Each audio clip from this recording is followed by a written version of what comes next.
नमस्कार, बहुत बहुत स्वागत आप सभी का बीएसए यानी भारतीय साक्ष्य अधिनियम 2023 की इन क्लासेस में। सबसे पहले मैं आपको बता दूं कि जो कुछ बैचेस हमारी चल रही हैं इससे रिलेटेड हमने सारी इंफॉर्मेशन आपको दे रखी है। तो उससे रिगार्डिंग कोई भी अगर क्वेश्चन होगा तो डिस्क्रिप्शन में जो नंबर है उस पर आप कॉल करके मैसेज करके बात कर सकते हैं।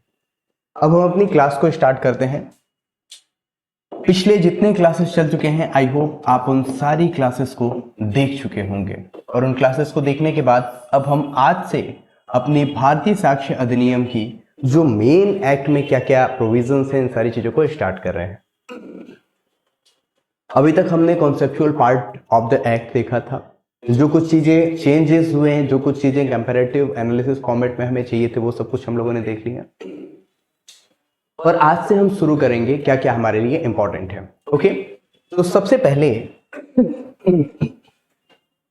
सॉरी गले में थोड़ी खराश है, कुछ चीजों को हम लिखना स्टार्ट कर देंगे। सबसे पहले जो चीजें कई बार मैं लिखवा चुका हूं आज फिर से लिखवाने जा रहा हूं ताकि कुछ चीजें आपके दिमाग में फीड रहें, और वो है कि भारतीय साक्ष्य अधिनियम को राष्ट्रपति की सहमति कब प्राप्त हुई। आप सभी को पता भी होगा और फिर भी हम इसे लिख लेते हैं। राष्ट्रपति की सहमति कब हुआ? 25 दिसंबर 2023। ये डेट आपको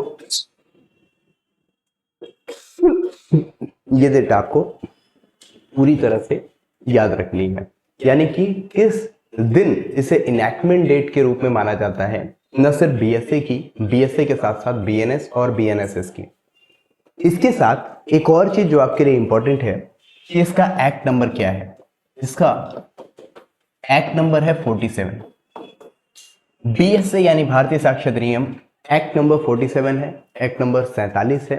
और इसका अर्थ ये हुआ कि वर्ष 2023 में यानी 2023 में इसे ऐसे भी लिख लेंगे 47 ऑफ 2023, यानी 2023 में जितने भी एक्ट पारित हुए होंगे उसमें से एक एक्ट जो ये पास हुआ उसका नंबर 47 था। ठीक है, एक और चीज जो डेट और आपको याद रखनी है, बहुत सारी डेट मैं लिखवा चुका हूं, अब आज हम क्लियर कट तरीके से पढ़ना अपना स्टार्ट करेंगे। ठीक है, एक और डेट जिसे हम प्रवर्तन की तिथि यानी कि इनैक्टमेंट डेट के रूप में जानते हैं। तो प्रवर्तन तिथि जिसे हम एनफोर्समेंट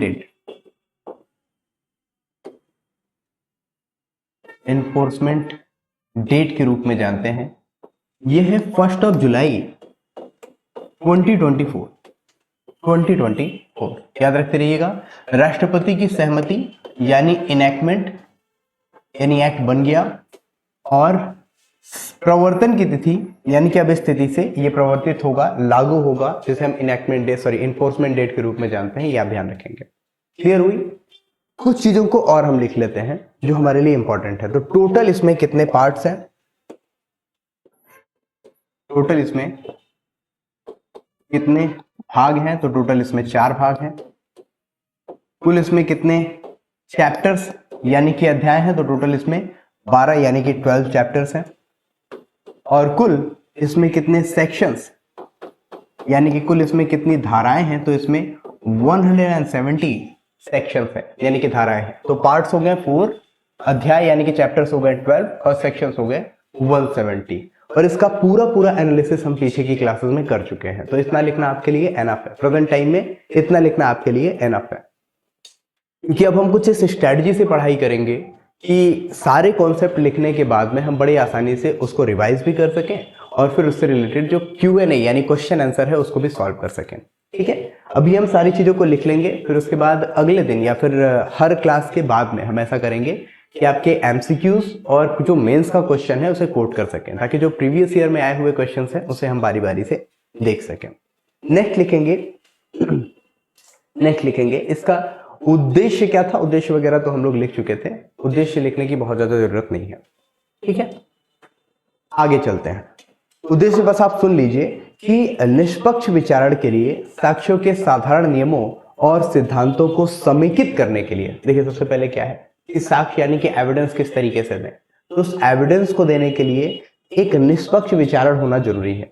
किसी भी तरह का कोई भी मामला चल रहा है तो उसका निष्पक्ष होना सबसे ज्यादा जरूरी है। इम्पार्शियल होना बहुत ज्यादा जरूरी है, पार्शियलिटी नहीं होनी चाहिए। ठीक है, तो निष्पक्ष विचारण के लिए साक्ष्य के साधारण नियम और जो सिद्धांत हैं, इस साक्ष्य यानी कि एविडेंस, उसको किस तरीके से, किस रूल से प्रोवाइड किया जाए, कौन से कॉन्सेप्ट होंगे, कौन से सिद्धांत होंगे जिनके बेस पे इसे आगे बढ़ाया जाएगा, कैसे एविडेंसेस वगैरह दिए जाएंगे, इन्हीं सारे रूल्स और जो सिद्धांत हैं इन सभी चीजों को समेकित करने के लिए और उनका उपबंध करने के लिए, उनको किस तरीके से इनेक्ट किया जाए, उनको किस तरीके से प्रोविजन बना करके सामने रखा जाए, इन सब चीजों के लिए एक एक्ट बनाया गया जिसे हम भारतीय साक्ष्य अधिनियम यानी BSA 2023 के रूप में जानते हैं। इंग्लिश में भी इसे भारतीय साक्ष्य अधिनियम ही कहेंगे। ठीक है, चलिए अब हम इससे आगे कुछ और चीजों को देखना शुरू करते हैं। इससे पहले कि हम एक्ट में डायरेक्ट उतरें, एक्ट में डायरेक्ट उतरने से पहले हम कुछ चीजों को देख लेते हैं जो हमारे लिए जरूरी है। जैसे उन कुछ चीजों में क्या है, कुछ ऐसे प्रावधान हैं जो इस एक्ट में नए जोड़े गए हैं। नए मतलब क्या, 1872 का जो इंडियन एविडेंस एक्ट था, इनसे कुछ चीजों को माइनस किया गया है। सम प्रोविजंस माइनस कर दो और प्लस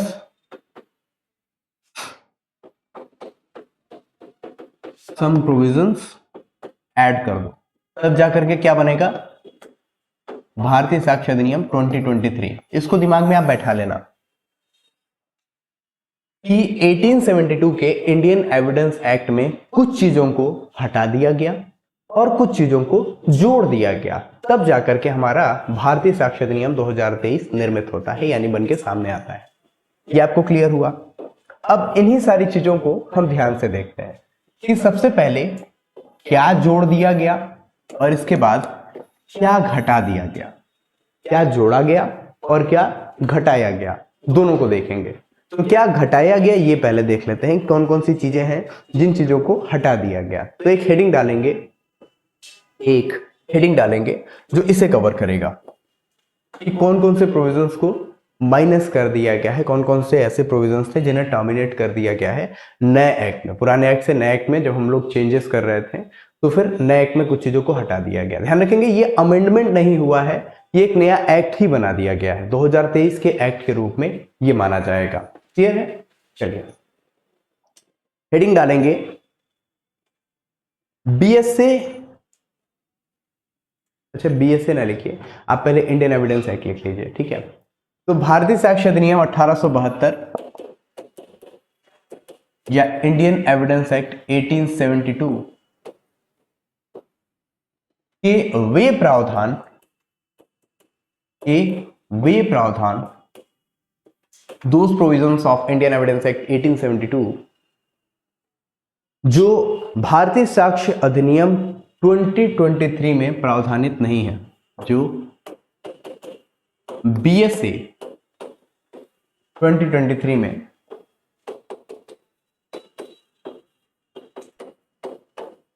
प्रावधानित नहीं है। ठीक है, जिनका प्रोविजन BSA 2023 में नहीं दिया गया है, ये सबसे पहले हम पॉइंट बाय पॉइंट देख लेते हैं क्या क्या हटाया गया।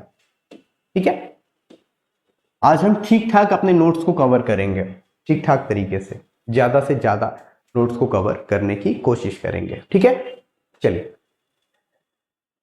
इसे कुछ 3 पार्ट में आप बना सकते हैं, 3 पार्ट नहीं 2 पार्ट में बना लीजिए। एक तरफ होगी धाराएं यानी कि सेक्शंस, दूसरी तरफ होंगे इन सेक्शंस में क्या प्रावधान दिया गया था, यानी कि इन सेक्शंस में क्या प्रोविजंस दिए गए थे। ठीक है, ठीक है, ऐसे आप 2 पार्ट में बना सकते हैं। चलिए अब एक एक करके एक एक सेक्शंस को हम लिखना शुरू करते हैं। जैसे सबसे पहले सेक्शन 82, धारा 82। और मुझे उम्मीद है जब आप ये वाला चार्ट पढ़ रहे होंगे, अच्छा इससे जो मैं बना रहा हूं इस चार्ट को बना करके आपको अपने स्टडी टेबल के सामने भी चिपका के रखना है। इसलिए रखना है क्योंकि जब आप एग्जाम दे रहे होंगे तो आप सब कुछ भूल चुके होंगे। थोड़ी देर के लिए ऐसा ही लगता है, जब आपका एग्जामिनेशन पेपर सामने आता है तो थोड़ी देर के लिए ऐसा लगता है कि सब कुछ दिमाग से ब्लैंक हो गया, लेकिन उस समय में आपका सबकॉन्शियस माइंड आपकी हेल्प कर रहा होता है। सबकॉन्शियस माइंड किस तरीके से हेल्प कर रहा होता है, जो चीजें आपने रिसेंटली देखी है उसकी जो इमेज होती है वो आपके दिमाग में छपी होती है। उसी इमेज को बनाने के लिए, उसी इमेज को बरकरार रखने के लिए, अपने सबकॉन्शियस माइंड के साथ खेलने के लिए आपको इसका चार्ट बना के अपने स्टडी टेबल के सामने लगाना जरूरी है। तो सेक्शन 82 यानी कि धारा 82 इसमें लिखिएगा, मुद्रा या हस्ताक्षर के सबूत के बिना, मुद्रा या हस्ताक्षर के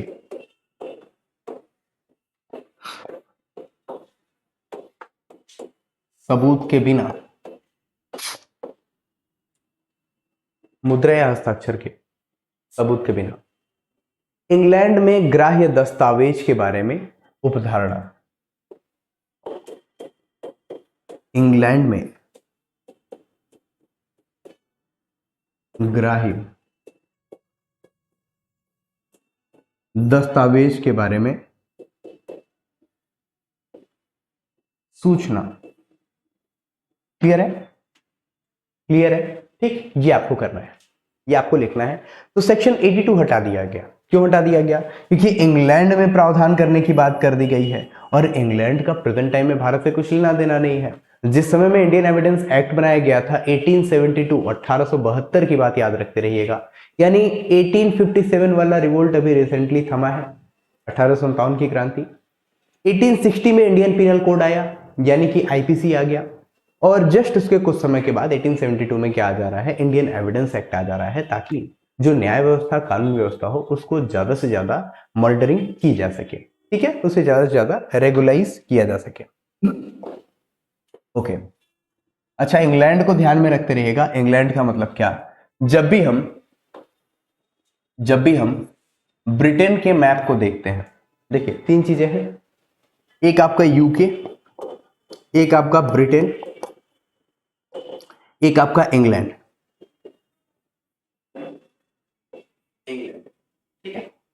तो आपको कुछ पार्ट्स को समझना होगा जो आपके लिए इंपॉर्टेंट है, या फिर मैं ये क्वेश्चन आप पे छोड़ देता हूं कि what is the difference between UK, Britain and England. ठीक है, इसका आंसर आप लोग कमेंट सेक्शन में लिख करके दे देंगे, क्योंकि ये क्लास आपकी यूट्यूब पे भी पड़ेगी, तो इसे आपको तीनों को लिख करके दे देना है। क्योंकि मैं कई बार अपने पिछली क्लासेस में इसके बारे में बता चुका हूं कि यूके का मतलब क्या है, यूनाइटेड किंगडम किसे कहते हैं, ब्रिटेन का मतलब क्या है यानी कि ग्रेट ब्रिटेन या फिर ब्रिटेन जिसके द्वारा भारत पर शासन किया गया था, वो किस पर्टिकुलर लैंड ऑफ एरिया को बोला जाता है, और इंग्लैंड का मतलब क्या है जिसे इसमें प्रोविजन में बताया गया है। तीनों को आप ध्यान में रखते रहिएगा। ठीक है, तो अभी मैं इसको नहीं बता रहा हूं, ये आपका होमवर्क है, इसे आप करके बता देंगे। ठीक है, थोड़ा सा जीएस भी आप देखेंगे तो और ज्यादा अच्छा हो जाएगा आपका। खैर जीएस भी बहुत इंपॉर्टेंट हो जाता है। ओके, नेक्स्ट है आपका सेक्शन 88। सेक्शन 88 धारा 88 को भी हटा दिया गया है, यानी सेक्शन 88 को भी रिपील कर दिया गया है। किसमें से हटा दिया गया है, नए वाले एक्ट में हटा दिया गया। ये ध्यान में रखते रहेंगे, पुराने वाले एक्ट से नए वाले एक्ट में अगर हम कंपैरिजन करें तो सेक्शन 88 को भी हटा दिया गया है। इसमें लिखेंगे तार संदेशों के बारे में उपधारणा। तार संदेशों के बारे में उपधारणा आउटडेटेड हो गया ना, इस वजह से इसे हटा दिया गया। सबके पीछे रीजन है किसको क्यों हटाया गया। ठीक है, पिछला वाला इंग्लैंड से रिलेटेड था, इस वजह से हटा दिया गया। तार संबंध यानी तार संदेश, जो तार यानी कि पत्र के द्वारा जो चीजों को भेजा जाता था, लिखा जाता था, तो वो आउटडेटेड चीजें हो गई हैं। इस समय लेटर कौन लिखता है, व्हाट्सएप का जमाना चलता है, टेलीग्राम, इंस्टाग्राम, लिंक्डइन, ट्विटर, बहुत सारे प्लेटफॉर्म्स हैं, फेसबुक तो पुराना हो गया। ठीक है, तो बहुत सारी चीजें हैं जो प्रेजेंट टाइम में चल रही है। ठीक है, तो तार का जमाना चला गया, इसलिए तार संदेशों के बारे में जो अवधारणा है, जो सेक्शन 88 में लिखा गया था इसे भी हटा दिया गया, ये आप ध्यान में रखते रहेंगे। फिर नेक्स्ट सेक्शन है सेक्शन 113 यानी 113। सेक्शन 113 यानी कि सेक्शन 113, इसमें लिखेंगे राज्य क्षेत्र के अध्यर्पण का सबूत। राज्य क्षेत्र के अध्यर्पण का सबूत, जिसे भी हटा दिया गया है। ठीक है, अध्यर्पण का मतलब समझिएगा। ठीक, अब राज्य क्षेत्र के अध्यर्पण का प्रावधान नहीं रह गया है, इस वजह से इसे भी हटा दिया गया है। ठीक है, अब नेक्स्ट जो सेक्शन हटाया गया यह है सेक्शन 166 यानी 166, यानी कि जो जूरी होते हैं, जूरी यानी कि बंच ऑफ जजेस या जो एसेसर्स होते हैं, जो असेसमेंट करते हैं, उनकी क्वेश्चनिंग करने की जो पावर है यानी कि जो प्रश्न करने की शक्ति है, उस प्रावधान को भी यहां से हटा दिया गया। ठीक है, तो लिखेंगे जूरी या असेसरों की प्रश्न करने की शक्ति। कौन सा था? ये आपका हो जाएगा सेक्शन नंबर 166 यानी 166, धारा 166। जूरी या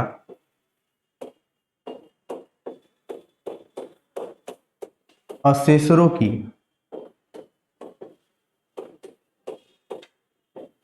प्रश्न करने की शक्ति। प्रश्न करने की शक्ति। किसी को मेरी स्पीड अगर बहुत ज्यादा लग रही हो तो वो बिल्कुल घबराएगा नहीं। अगर आप एप्लीकेशन पे देख रहे हैं तो उसमें भी स्पीड को अधिक और कम करने के लिए रेगुलेशन बटन दिया हुआ है।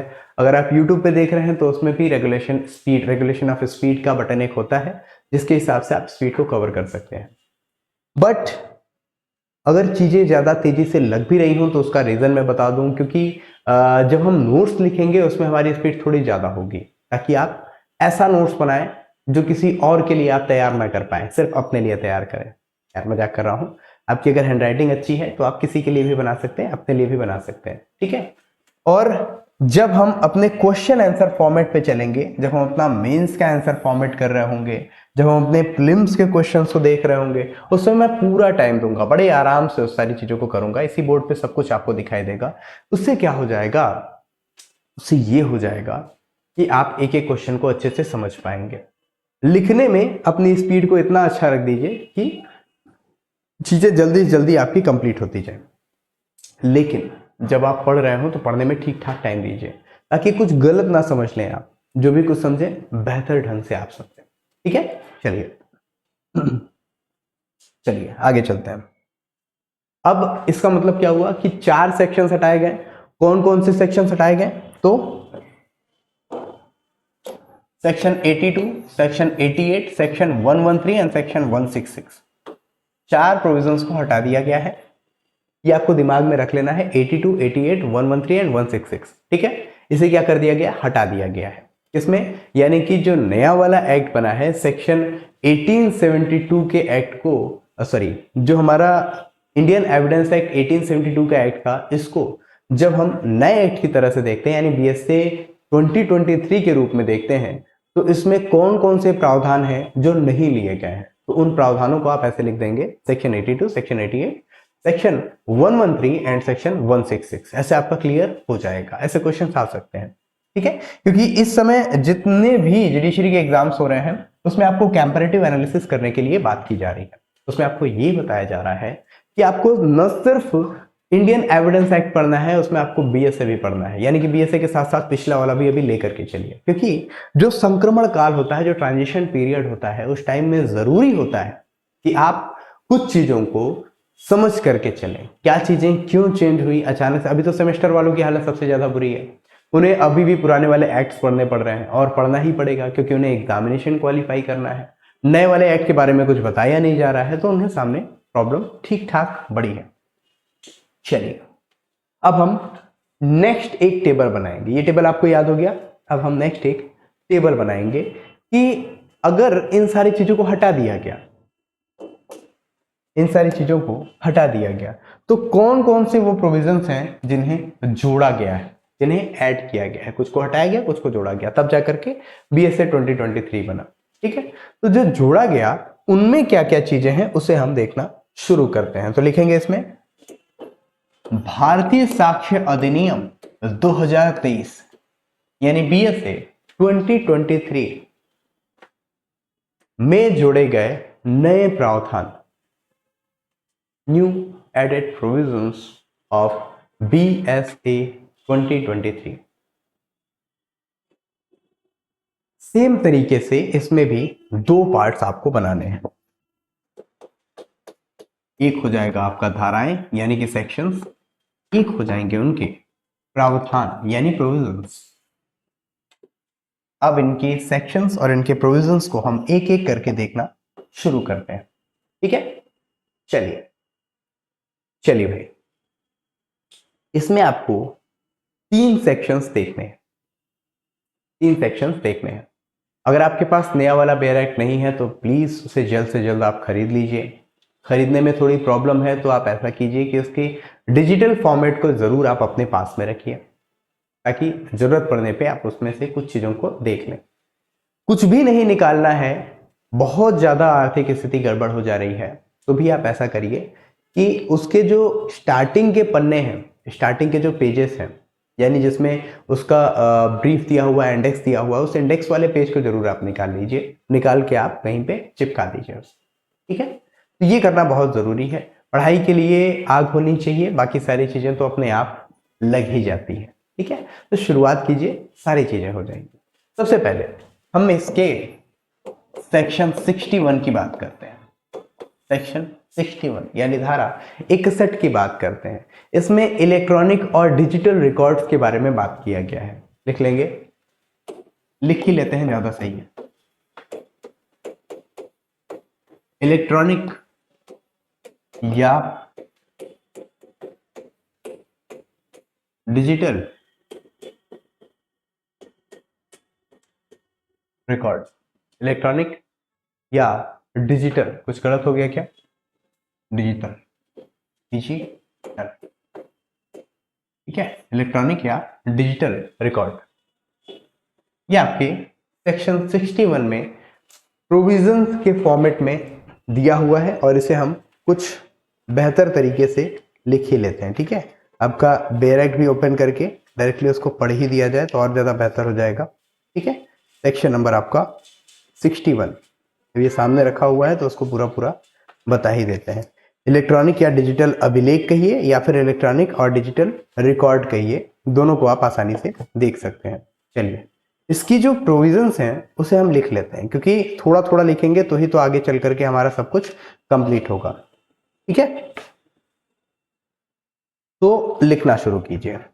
इसमें लिखा क्या है, सेक्शन 61 में क्या बताया गया है, तो इसको लिखते हैं। देखिए, इसमें इस अधिनियम की कोई बात, इस अधिनियम की कोई बात इस आधार पर साक्ष्य में, इस अधिनियम की कोई बात इस आधार पर साक्ष्य में किसी इलेक्ट्रॉनिक या डिजिटल, इंग्लिश वाले रुके रहिएगा, इंग्लिश में भी मैं अभी बोल दूंगा, इलेक्ट्रॉनिक या डिजिटल साक्ष्य की ग्राह्यता से इनकार नहीं करेगी। साक्ष्य की ग्राह्यता से इनकार नहीं करेगी। मतलब क्या बोला जा रहा है, नथिंग इन दिस अधिनियम, ध्यान रखेंगे एक्ट को अधिनियम यहां पे बताया गया है। अब नए वाले एक्ट में यही कुछ कुछ चीजों को इंडियनाइज किया गया है, इंडियनाइजेशन ऑफ जुडिशियल सिस्टम या फिर Indianisation of Indian judicial system आप कह सकते हैं, जो कि प्रेजेंट टाइम में आपको दिखाई भी दे रहे हैं तीनों एक्ट में। तो इसे आप देखेंगे, नथिंग इन दिस अधिनियम shall apply to deny shall apply to deny the admissibility of an electronic or digital record in the evidence on the ground that it is an electronic or digital record। ठीक है, कुछ भी अगर लिखा गया है, इस मतलब अगर इस अधिनियम की बात करें तो कोई भी बात इस अधिनियम की इस आधार पर साक्ष्य में किसी इलेक्ट्रॉनिक या डिजिटल साक्ष्य में ग्राह्यता से इनकार नहीं करेगी। यह इलेक्ट्रॉनिक है या फिर ये क्या है, डिजिटल अभिलेख है, ये ध्यान में रखते रहेंगे, ठीक है, या डिजिटल अभिलेख है, इसकी ग्राह्यता से इनकार नहीं करेंगे। सबसे पहले ये ध्यान में रखते रहेंगे, ग्राह्यता से इनकार नहीं करेगी, ठीक है। कि आगे लिखेंगे कि यह कोई इलेक्ट्रॉनिक या डिजिटल अभिलेख है, कि यह कोई इलेक्ट्रॉनिक या डिजिटल अभिलेख है और धारा 63 के अधीन रहते हुए, धारा 63 में एडमिसिबिलिटी ऑफ इलेक्ट्रॉनिक एविडेंसेस के बारे में बात किया गया है, यानी कि इलेक्ट्रॉनिक साक्ष्यों की ग्राह्यता के बारे में बात की गई है, उसी को यहां पे बताया जा रहा है, ठीक है। और धारा 63 के अधीन रहते हुए, धारा 63 के अधीन रहते हुए ऐसे अभिलेखों का वही विविध प्रभाव, ऐसे अभिलेखों का वही विविध प्रभाव विधि मान्यता और प्रवर्तनशीलता होगी जो किसी अन्य प्रावधान की, जो किसी अन्य अभिलेख की होती है, यानी कि इसकी विधि मान्यता और प्रवर्तनशीलता, यानी कि लॉ के सामने, विधि के सामने उसे कितना मान्य किया जाएगा और उसे कितना एग्जीक्यूट किया जा सकता है, कितना प्रवर्तन किया जा सकता है, ये दोनों चीजें बिल्कुल एज इट इज सेम रहेगी जितने किसी और एविडेंस की या फिर किसी और रिकॉर्ड की मानी जाती है। यानी कि डिजिटल और इलेक्ट्रॉनिक रिकॉर्ड्स को अच्छी खासी ऑथेंटिसिटी यहाँ पे दी गई है, ठीक है, जिसके बारे में डिटेल प्रोविजन आपको सेक्शन 63 ऑफ बीएसए 2023 में मिल जाएगा। तो इसे एक बार इंग्लिश में भी देख लें तो और ज्यादा बेहतर समझ में आ जाए आपको। नथिंग इन दिस अधिनियम shall apply to deny the admissibility of an electronic or digital record in the evidence on the ground that it is an electronic or digital record, and such record shall subject to section 63 have the same legal effect, validity and enforceability as other document। ठीक है, तीनों चीजों को ध्यान में रखेंगे कि legal effect, validity और इन्फोर्सिबिलिटी बिल्कुल एज इट इज सेम रहेगी जितना कि किसी और एविडेंस की या किसी और रिकॉर्ड की मानी जाती है, ठीक है। इतना आपके लिए इंपॉर्टेंट था, इतना आपके लिए जरूरी था, तो इतना आपने देख लिया। थोड़ा सा और आगे बढ़ते हैं। ये हमने क्या देखा, सेक्शन 61 के बारे में देखा, सेक्शन 61 के बारे में देखा, जिसमें इन सारे डॉक्यूमेंट्स के बारे में बात की गई है जो डिजिटल या फिर इलेक्ट्रॉनिक रिकॉर्ड हो, ठीक है, यानी ग्राह्य होगा, एडमिसिबल होगा, बिना किसी बात के उसे एडमिसिबल किया जाएगा, पूरी तरीके से लीगल इफेक्ट रखेगा, एडमिसिबिलिटी रखेगा, ये चीजें आपने देख ली हैं, ठीक है। वैलिडिटी भी उसकी same to same as it is होगी जैसे कि कोई अदर रिकॉर्ड होता है उसके बराबर, क्लियर है। चलिए अब हम सेक्शन 63 के एक सब सेक्शन को देखेंगे और उसके एक क्लॉज को देखेंगे। तो देखिए इसमें एक और लिखिए, सेक्शन 63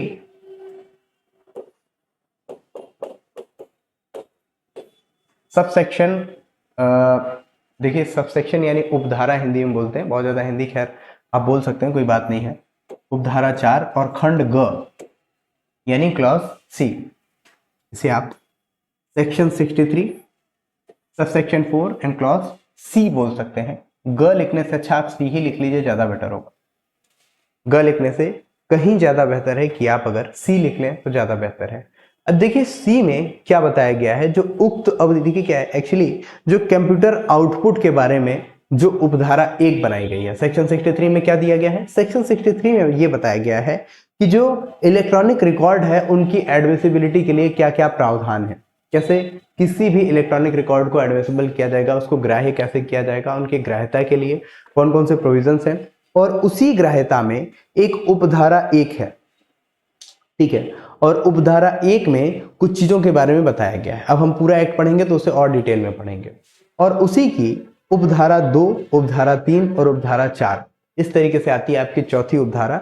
और चौथी उपधारा में जो इसका क्लॉज सी है यानी कि खंड सी है, इसमें यह बताया गया था कि देखिए थोड़ा सा अगर डिटेल में देखें कि जो इलेक्ट्रॉनिक दस्तावेज के बाबत द्वितीयक साक्ष्य के रूप में दिए गए प्रिंट आउट आदि के सही होने के संबंध में प्रमाण पत्र, ठीक है, प्रमाण पत्र दी गई है, उसे भी जोड़ा गया है, ठीक है, उसे भी जोड़ दिया गया है। बहुत ज्यादा पूरा लिखने से अच्छा है कि शॉर्ट में आप ध्यान लें तो ज्यादा बेहतर हो जाएगा, ठीक है।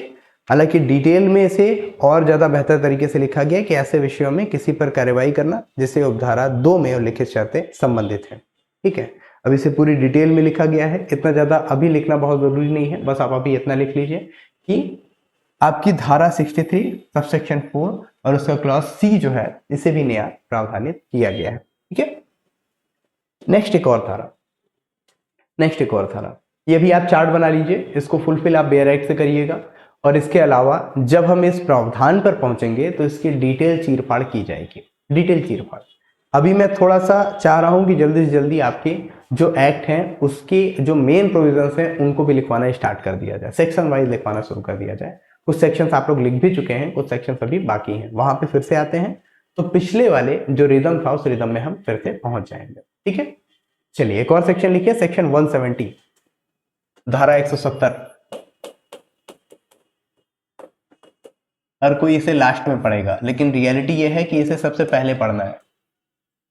सेक्शन 170 सबसे पहले पढ़ना है, व्यावृत्तियां एवं निरसन, ठीक है, या निरसन और व्यावृत्ति के रूप में इसे जाना जा रहा है। सेक्शन 170 के रूप में आप इसे देख सकते हैं, सेक्शन नंबर 170 व्यावृत्तियां एवं निरसन, ठीक है।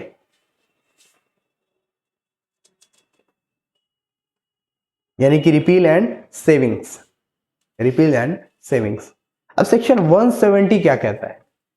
सेक्शन 170 ये कहता है कि जब से, जिस डेट से भारतीय साक्ष्य अधिनियम 2023 की शुरुआत हो जाएगी उसके बाद से किसी भी प्रकार के अपराध अगर होते हैं, किसी भी प्रकार का ट्रायल अगर होता है, कहीं पे भी साक्ष्य देने की अगर आवश्यकता पड़ती है, जरूरत पड़ती है, कहीं भी एविडेंसेस की रिक्वायरमेंट होती है तो वो उसी रूल्स पे, उसी कॉन्सेप्ट पे चलेगा जो रूल्स और कॉन्सेप्ट बीएसए 2023 में दिए गए हैं, न कि इंडियन एविडेंस एक्ट 1872 को उठा करके फिर यहां पे आप कोट करेंगे, ठीक है, ध्यान में रखिएगा। और ये डेट कब है? ये डेट है 1 जुलाई 2024, यानी 1 जुलाई 2024 के पहले जो कुछ हुआ है उससे कोई मतलब नहीं। उससे मतलब ये है कि वो इंडियन एविडेंस एक्ट 1872 के बेस पर रेगुलेट होगा, लेकिन इसके बाद जितनी भी चीजों को फाइल किया जाएगा उन सारी चीजों का रेगुलेशन होगा इंडियन एविडेंस एक्ट 2023 के द्वारा। ओके, चलिए, तो ये आपके कुछ जो इंपॉर्टेंट चीजें थी वो आपने कवर कर लिए हैं। अब हम आगे चलेंगे। आगे में क्या चलेंगे? आगे हम इसके कुछ प्रावधान जिनको संशोधन के साथ लगा दिया गया है, अभी एक और चार्ट बना देते हैं जिसमें हमें यह पता चल जाएगा कि कुछ चीजों को नहीं हटाया गया, नहीं एज इट इज रखा गया, इन्हें अमेंडमेंट करके फिर उसके बाद में रखा गया, यानी कुछ चीजों को जोड़ दिया गया और फिट फाट करके इसे चला दिया गया। तब तक आप एक नए पेज पर डिजाइनिंग कर लीजिए और मैं भी थोड़ा जल ग्रहण कर लेता हूं।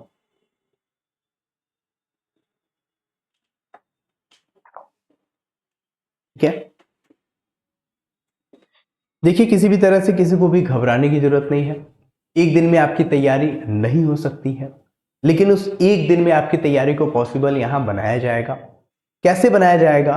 क्योंकि आपको इस BSA यानी भारतीय साक्ष्य अधिनियम के लगभग 30 to 40 लेक्चर्स को अटेंड करना है।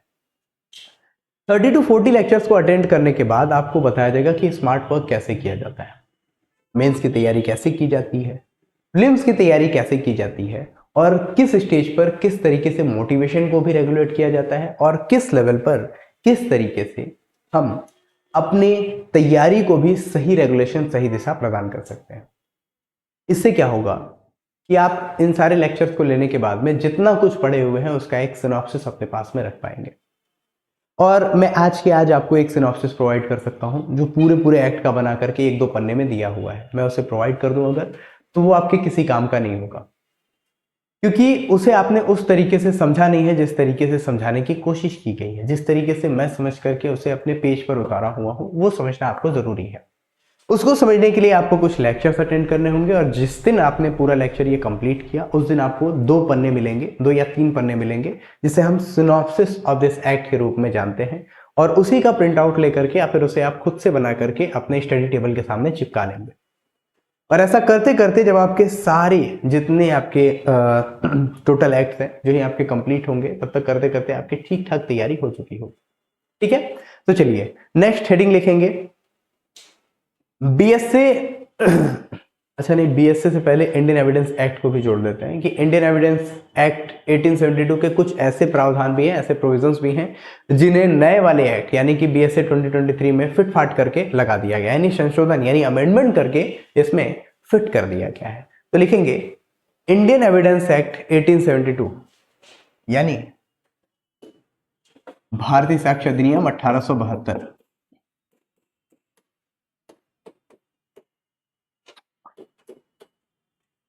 के वे प्रावधान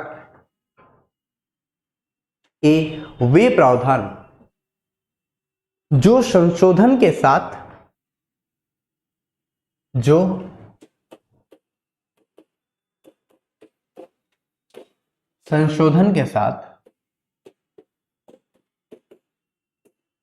भारतीय साक्ष्य अधिनियम 2023 में जोड़ दिए गए हैं। यहां एक और चीज आप ऐड कर लो, इस फॉर्मूले में एक और चीज आप ऐड कर लो,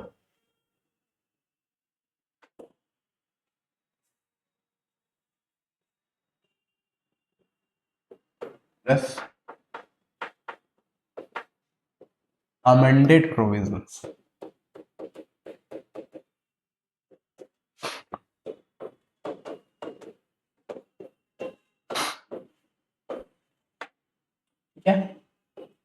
कुछ कुछ चीजों को अमेंड करके यानी कुछ कुछ चीजों को संशोधन करके इसके बाद जोड़ा गया है।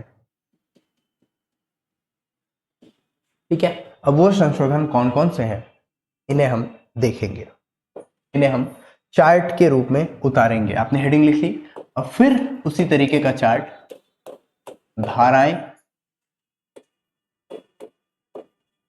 प्रावधान। इसमें मैं बहुत ज्यादा प्रावधान लिखवाऊंगा नहीं तो ये क्लास लंबी नहीं, बहुत ज्यादा लंबी हो जाएगी।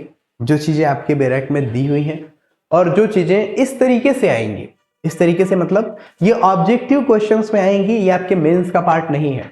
ऑब्जेक्टिव क्वेश्चंस में अगर आपके ऐसे क्वेश्चंस आ भी जाते हैं तो बड़े आसानी से आप इसे डील कर जाएंगे। क्वेश्चन है इनमें से किसे संशोधन करके नए वाले एक्ट में या फिर बीएसए 2023 में ऐसे कर देंगे कि इंडियन एविडेंस एक्ट 1872 का वो कौन सा प्रोविजन है जिसे अमेंडमेंट के पश्चात यानी कि जिसे संशोधन के पश्चात बीएसए 2023 का पार्ट बना दिया गया, बीएसए 2023 का भाग बना दिया गया या फिर कोई एक पार्ट बना दिया गया। तो इसे हम सबसे पहले तो देखें, इसमें बहुत सारे डेफिनेशंस जोड़े गए हैं। एक डेफिनेशन क्लॉज दे दिया गया है, पहले पैरा में दिया होता था आपका, अब क्या है डेफिनेशन क्लॉज दे दिया गया है। तो डेफिनेशन क्लॉज में भी कुछ कुछ डेफिनेशंस को भी अच्छा खासा कर दिया गया। तो सबसे पहले आप लिखेंगे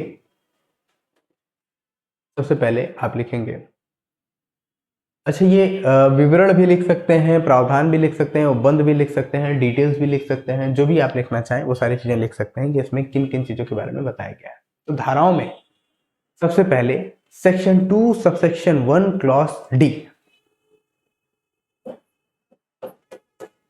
सेक्शन 2 सबसेक्शन 1 क्लॉज डी। ठीक है, अब इसमें डॉक्यूमेंट की डेफिनेशन दी गई है। डॉक्यूमेंट यानी दस्तावेज के बारे में कुछ बताया गया है, और इस दस्तावेज में इलेक्ट्रॉनिक डिजिटल रिकॉर्ड को भी दस्तावेज के रूप में परिभाषित किया गया है। देखिए, पहले भी दस्तावेज यानी डॉक्यूमेंट के बारे में डेफिनेशन दी गई थी, बट अमेंडमेंट के द्वारा जो चीजें जोड़ी गई हैं उनको हम देख करके अगर कहें, ये मूल ये वाला जो एक्ट है यानी कि बीएसए 2023 है, इसके मूल भाग यानी कि जो बेसिक इसका स्ट्रक्चर बना दिया गया है उसमें इसे ऐड किया गया है। ध्यान में रखते रहेंगे, किसी अमेंडमेंट के द्वारा नहीं। ठीक है, इसे आप याद रखें। और ये ABCD ही आप लिखिएगा, क ख ग लिखने में आपको बहुत दिक्कत हो सकती है कुछ लोगों को, और अगर कुछ लोगों को दिक्कत नहीं होती है, कुछ लोगों को क ख ग ही करके लिखना है, तो इसे आप घ लिख सकते हैं। ठीक है, धारा 2 उपधारा 1 खंड घ यानी सेक्शन 2 सबसेक्शन 1 क्लॉज डी। इसमें लिखेंगे दस्तावेज इलेक्ट्रॉनिक डिजिटल रिकॉर्ड को भी दस्तावेज के रूप में, ऐसे लिखेंगे दस्तावेज। प्रावधान क्या, इसको विवरण ही लिख लीजिए, विवरण लिखेंगे क्योंकि यहाँ पे डिटेल्स के बारे में बात किया गया है कि क्या अमेंडमेंट किया गया है। तो सेक्शन 2 सबसेक्शन 1 और क्लॉज डी में जो डॉक्यूमेंट की डेफिनेशन दी गई है उसमें थोड़ा सा अमेंडमेंट करके फिटफाट करके इसमें फिट कर दिया गया है। क्या अमेंडमेंट किया गया है, तो लिखेंगे दस्तावेज, दस्तावेज लिख करके फिर आगे लिखेंगे इलेक्ट्रॉनिक डिजिटल रिकॉर्ड को भी दस्तावेज के रूप में परिभाषित किया गया है। इलेक्ट्रॉनिक डिजिटल रिकॉर्ड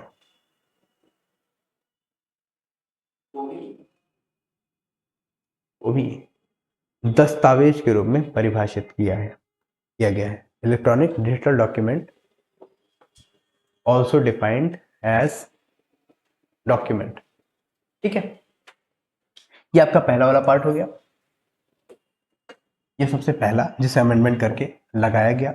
एक और डेफिनेशन है, एक और डेफिनेशन है section 2 subsection 1 clause C, section 2 subsection 1 and clause C, इसे भी हम लिख लेते हैं। सॉरी सी नहीं है ये हो जाएगा आपका ई है। ठीक है, ई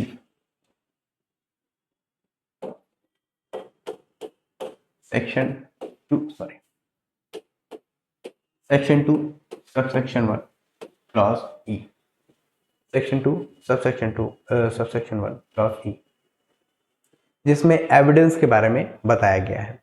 क्योंकि सेक्शन 2 सबसेक्शन 1 क्लॉज ई जो है ये साक्ष्य के बारे में बात करता है, साक्ष्य यानी कि एविडेंस के बारे में बात करता है। और इसमें क्या अमेंडमेंट किया गया है इसे आप जरूर लिख लेते हैं। लिखिए साक्ष्य खंड, साक्ष्य खंड ऐसे लिखेंगे 2 जोड़ी गई है, साक्ष्य खंड 2 जोड़ी गई है। वे सभी कथन जिनमें इलेक्ट्रॉनिक रूप में दिए गए कथन सम्मिलित हैं, वे सभी कथन जिनमें इलेक्ट्रॉनिक रूप से दिए गए कथन सम्मिलित हैं, जिनके जांचाधीन तथ्यों के विषय में, जिनके जांचाधीन तथ्यों के विषयों के संबंध में न्यायालय अपने सामने साक्षियों द्वारा किए जाने की अनुज्ञा देता है, साक्षियों द्वारा किए जाने की अनुज्ञा देता है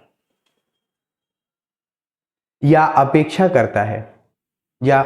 करता है, ऐसे साक्ष्य मौखिक साक्ष्य कहलाते हैं। ऐसे साक्ष्य मौखिक साक्ष्य कहलाते हैं। ठीक है, तो ओरल एविडेंस के बारे में यहाँ पे जो बताया गया है उसे ध्यान में रखते रहेंगे। ठीक है, इसके बाद डॉक्यूमेंट्री एविडेंस आता है बट आपको ओरल एविडेंस से लिखना है। ठीक है, यानी कि all statements including statements given electronically which the court permits or requires to be made before it by witnesses in relation to matters of fact under inquiry, and such statements are called oral evidences. Such statements are called oral evidences. ठीक है, इसे भी amend करके डाल दिया गया। Oral evidence वाले जो पार्ट थे उसको अमेंड करके डाल दिया गया। अब जब हम इसे पढ़ेंगे तो फिर और डिटेल में मैं बताऊंगा, अभी आप इसे एज अ चार्ट बना लीजिए। अब एक और जो एक सेक्शन है, पूरा का पूरा सेक्शन, और ये सेक्शन है सेक्शन 22 धारा 22। धारा 22 में लिखेंगे उत्प्रेरणा धमकी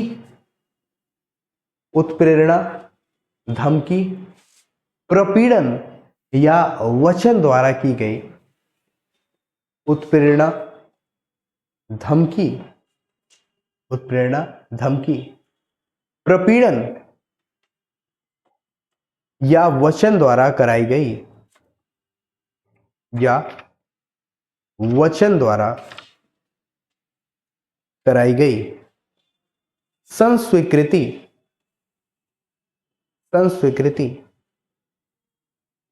दांडिक कार्यवाही में कब विसंगत होती है? दांडिक कार्यवाही में कब विसंगत होती है, ध्यान रखिएगा। अब इससे पहले समझ लीजिए है क्या। Confession caused by inducement, threat, coercion और promise when irrelevant in criminal proceedings. इसमें क्या जोड़ा गया है? तो इसमें जो प्रपीड़न वाला वर्ड है, प्रपीड़न यानी जो कोर्शन वाला जो पार्ट है उसे ही नया जोड़ा गया है। प्रपीड़न क्या होता है? अगर आपने इंडियन कॉन्ट्रैक्ट एक्ट पढ़ा है तो आपको बहुत बेहतर तरीके से पता होगा, ध्यान रखेंगे। इसे और डिटेल में हम जब सेक्शन 22 पढ़ रहे होंगे तो एक एक चीजों को ऑपरेट करके समझेंगे। फिलहाल अगर आप प्रपीड़न को बेहतर ढंग से परिभाषित कर सके तो कमेंट सेक्शन में लिख करके आगे बढ़ेंगे। चलिए आगे चलते हैं। अगला है सेक्शन नंबर 24। अगला है धारा, अच्छा इसको लिखा ना आपने, जितना मैंने बताया उसमें मैंने क्या बोला था? उत्प्रेरणा, धमकी, प्रपीड़न या वचन द्वारा कराई गई संस्वीकृति दांडिक कार्रवाई में कब विसंगत होती है? दांडिक कार्रवाई में कब विसंगत होती है? यानी कन्फेशन कॉज्ड बाय इंड्यूसमेंट, उत्प्रेरित किया गया किसी को, प्रेरित करके नहीं, तुम कर सकते करो बोलो, ठीक है। थ्रेट यानी धमकी दे करके। कोर्शन, प्रपीड़न जैसे इमोशनली किसी को ब्लैकमेल करते हैं ना, उसी को बोला जाता है कोर्शन, ठीक है। और प्रॉमिस यानी कि वचन द्वारा कराई गई जो संस्वीकृति है, ठीक है, वो कब विसंगत होती है, कब इररिलेवेंट होती है, इसके बारे में हम सेक्शन 22 में देख रहे हैं। इसमें क्या जोड़ा गया? क्वेश्चन यानी कि जो प्रपीड़न वर्ड है इसे ऐड किया गया है, अमेंडमेंट करके जोड़ दिया गया, ठीक है। आगे चलते हैं, आगे चलते हैं। अब आ जाएगा सेक्शन 24। अब आ जाएगी आपकी धारा 24। धारा 24, धारा 24 में लिखें सह अभियुक्त की संस्वीकृति, सह अभियुक्त की संस्वीकृति, ठीक है। यानी जो ज्वाइंटली साथ में क्या किया है, किसी तरह का ऑफेंस किया है, वही सह अभियुक्त के बारे में बात की जा रही है। अभी हम और डिटेल में इसको देखेंगे। सह अभियुक्त की संस्वीकृति, इसमें जरा आप लिख लें धारा 24 में, साबित संस्वीकृति को, साबित संस्वीकृति को जो उसे करने वाले व्यक्ति, जो उसे करने वाले व्यक्ति और एक ही अपराध के लिए संयुक्त रूप से विचारित अन्य को प्रभावित करती है, एक ही अपराध के लिए संयुक्त रूप से विचारित अन्य को प्रभावित करती है। ऑफेंस एक के द्वारा किया गया नहीं, कई लोगों के साथ मिलकर के किया गया, ध्यान में रखते रहेंगे, ठीक है। एक तरीके से ज्वाइंटली मिशन यानी कि जो ऑफेंस है उसको एग्जीक्यूट किया गया है या फिर क्राइम जो है उसको किया गया है, ठीक है। प्रभावित करती है। विचार में लेना, विचार में लेना, इस धारा में स्पष्टीकरण 2 जोड़ी गई है। 2 स्पष्टीकरण है, स्पष्टीकरण 1 और स्पष्टीकरण 2, ठीक है। और उस स्पष्टीकरण 2 के भी अगर हम इलस्ट्रेशंस को देखें, यानी जो इसके दृष्टांत हैं, दृष्टांत में भी और डिटेल में इसको बताया गया है। जब पढ़ेंगे तो और डिटेल में हम बता देंगे उसको, ठीक है। इसे लिखेंगे स्पष्टीकरण 2 जोड़ी गई है, जिसके अनुसार एक से अधिक व्यक्तियों का विचारण, एक से अधिक व्यक्तियों का विचारण किसी ऐसे अभियुक्त की अनुपस्थिति में किया जाता है जो भगोड़ा है। फिगेटिव आप लोग सुना होगा आप लोगों ने, तो फिगेटिव के बारे में यहाँ पे बात किया जा रहा है। भगोड़ा, भाग गया, पैसे लेके भाग गया, किसी तरीके से मतलब भाग ही गया, ठीक है, ठीक, जो भगोड़ा है, या जो BNSS 2023 की धारा 84 भारतीय नागरिक सुरक्षा संहिता की धारा 84 की धारा 84 के अधीन जारी उद्घोषणा का अनुपालन करने में असफल रहता है, द्वारा जारी उद्घोषणा का अनुपालन करने में असफल रहता है, कॉमा, इस धारा के प्रयोजन के लिए संयुक्त विचारण समझा जाएगा। संयुक्त विचारण समझा जाएगा।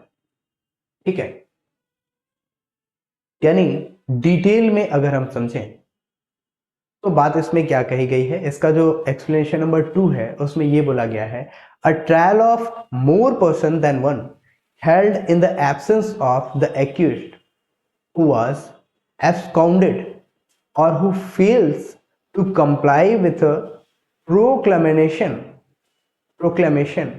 issued under section 84 of BNSS 2023 shall be deemed to be joint trial for the purpose of its section। अब एक भाग गया है तो उसको कहां से लेकर के आए, तो इसका मतलब ज्वाइंट ट्रायल होगा ही नहीं, सभी अपराधियों को माना ही नहीं जाएगा, सब कोई आया नहीं तो फिर आगे प्रोसीजर बढ़ेगा नहीं। तो एक को भगौड़ा दिखा करके दिखा दिया जाए ताकि जो लॉ है यानी कि जो कानून के जो प्रोविजंस हैं उस प्रोविजंस को ठीक तरीके से एग्जीक्यूट किया जा सके और जो इसमें लेंदी प्रोसेस हो जा रहा है उस प्रोसेस को कम से कम किया जा सके, इसके लिए इसे ऐड किया गया है। ठीक है, चलिए आगे चलते हैं, आगे चलें। ओके, आगे चलते हैं। सेक्शन नंबर 39, सेक्शन नंबर 39 ये भी नया ऐड किया गया है, सॉरी अमेंडमेंट के बाद ऐड किया गया है। सेक्शन नंबर 39 इसमें भी लिख लीजिए, सेक्शन 39 विशेषज्ञों की राय के बारे में इसमें हम बात करते हैं। ठीक है, जो एक्सपर्ट्स की राय होती है उसे हम इसमें देखते हैं। विशेषज्ञों की राय, ओपिनियन ऑफ एक्सपर्ट, रिंग डाल देंगे, विशेषज्ञों की राय, ओपिनियन ऑफ एक्सपर्ट्स इसमें लिखेंगे। ये सेक्शन 39 में ओपिनियन ऑफ एक्सपर्ट इसमें लिख लेंगे। पूर्व में विज्ञान, विदेशी विधि व कला के संबंध में विशेषज्ञों की राय सुसंगत थी। ठीक है, विदेशी विधि, विज्ञान या कला, ठीक है, यानी फॉरेन लॉ, साइंस और आर्ट के बारे में, अदर फील्ड्स के बारे में बात की गई है।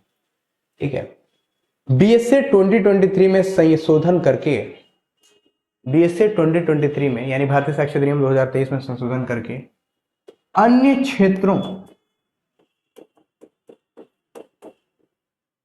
क्षेत्रों या अदर फील्ड्स को भी ऐड किया गया है। अन्य क्षेत्रों में भी विशेषज्ञों की राय सुसंगत बनाई गई है, में भी विशेषज्ञों की राय सुसंगत बनाई गई है। विशेषज्ञों की राय को विस्तृत किया गया है और ब्रॉड कर दिया गया। ठीक है, विशेषज्ञों की राय को विस्तृत किया गया है। ठीक है, रेलेवेंट बना दिया गया। रेलेवेंट वही सुसंगत जो होता है उसे आप ध्यान में रखते रहेंगे। चलिए एक और देखते हैं, सेक्शन 57 ये भी अमेंडमेंट के द्वारा जोड़ा गया है तो इसे भी देखेंगे। धारा 57, धारा 57, धारा 57 में प्राथमिक साक्ष्य जो दिया गया है आपका, ठीक है, प्राइमरी एविडेंस जो दिया गया है उसी से रिलेटेड यहाँ पे चीजों को बताया गया है, प्राइमरी एविडेंसेस। तो इसमें लिखेंगे प्राथमिक साक्ष्य, हेडिंग डाल देंगे प्राथमिक साक्ष्य, सेक्शन 57 प्राथमिक साक्ष्य, प्राइमरी एविडेंसेस। ठीक है, प्राथमिक साक्ष्य, प्राइमरी एविडेंसेस। इसमें लिखेंगे इलेक्ट्रॉनिक या डिजिटल अभिलेख के संबंध में 4 नए स्पष्टीकरण जोड़े गए हैं। 4 नए स्पष्टीकरण जोड़े गए हैं जिनके द्वारा इलेक्ट्रॉनिक या डिजिटल अभिलेख से संबंधित, जिनके द्वारा इलेक्ट्रॉनिक या डिजिटल अभिलेख से संबंधित प्राथमिक साक्ष्य को विस्तृत रूप प्रदान किया गया है। प्राथमिक साक्ष्य को, प्राइमरी एविडेंस को और ज्यादा ब्रॉड कर दिया गया है और ज्यादा एक्सटेंड कर दिया गया है, विस्तृत रूप प्रदान किया गया है। इसको लिख भी लेते हैं, जो निम्नलिखित है, जो निम्नवत है।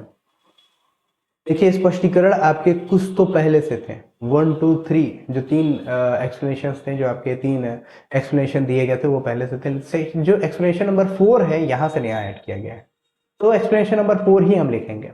ठीक है, स्पष्टीकरण 4 एक्सप्लेनेशन 4 लिखिए। जहां कोई इलेक्ट्रॉनिक या डिजिटल अभिलेख सृजित या भंडारित किया जाता है, जहां कोई इलेक्ट्रॉनिक या डिजिटल अभिलेख सृजित या भंडारित, भंडारित मतलब संग्रहित होता है, संग्रहित किया जाता है, और ऐसा संग्रह एक साथ या पश्चातवर्ती रूप में अनेक फाइलों में किया जाता है, अनेक फाइलों में किया जाता है।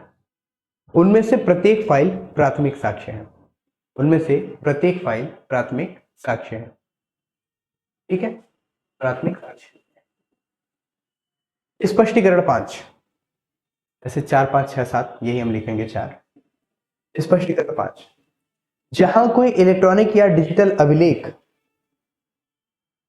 समुचित अभिरक्षा में प्रस्तुत किया जाता है,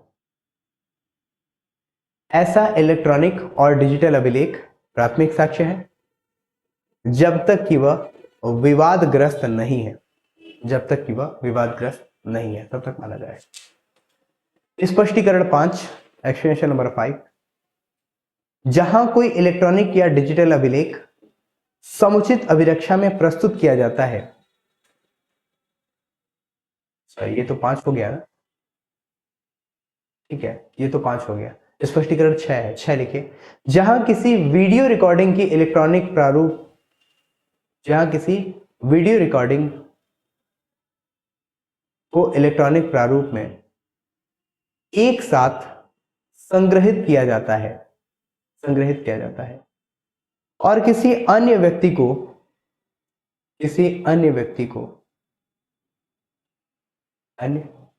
को पारेषित या प्रसारित किया जाता है। पारेषित मतलब पारेषण, मतलब मान लीजिए एक जगह से दूसरी जगह पे भेजा जाता है।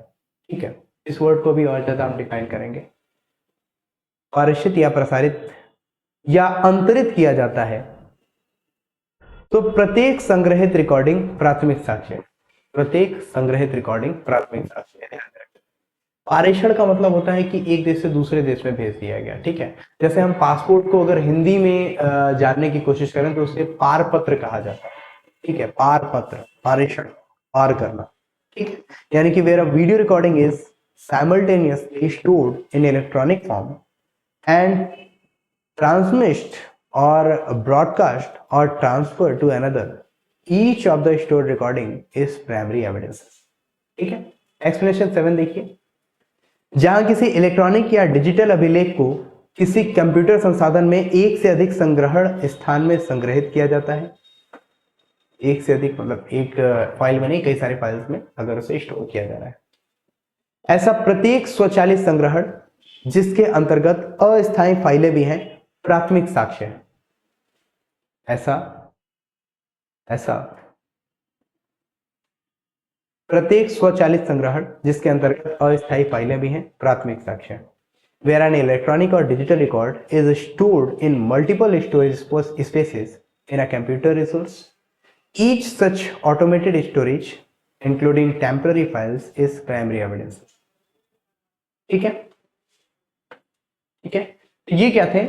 ऐसे प्रावधान थे जिन प्रावधानों को न्यूली ऐड किया गया है। नए जो प्रावधान लाए गए हैं, पुराने वाले को ही थोड़ा सा फिट फाट करके रिपेयर करके इसमें लगा दिया गया है। क्या क्या रिपेयरिंग है उन सारी चीजों को भी हमने देख लिया। तो खैर आज की क्लास को हम यहीं तक रखते हैं, और कल अब हम अपने एक एक सेक्शंस को, जो कि हम पीछे भी क्लास में देख चुके हैं, कल हम बेसिकली डेफिनेशन क्लॉज को और बेहतर तरीके से समझेंगे। डेफिनेशंस कैसे कैसे दिए गए हैं, क्या उसमें अमेंडमेंट है, कहाँ पे इसका यूज होगा, इन सारी चीजों को देखेंगे। और इससे रिलेटेड प्रीवियस ईयर में क्या क्या क्वेश्चंस है, अपकमिंग क्लासेस कौन कौन से क्वेश्चंस क्रिएट कर सकती हैं, तो कुछ एमसीक्यूज भी मैं लेकर के आऊंगा और कुछ आपके मेंस के क्वेश्चन भी लेकर के आऊंगा, ताकि आप बेहतर इसे कर सकें। आज के लिए इतना ही रखते हैं। Thank you so much. जय हिंद, भारत माता की जय। मिलते हैं फिर अगली क्लास में, तब तक के लिए शुभकामनाएं।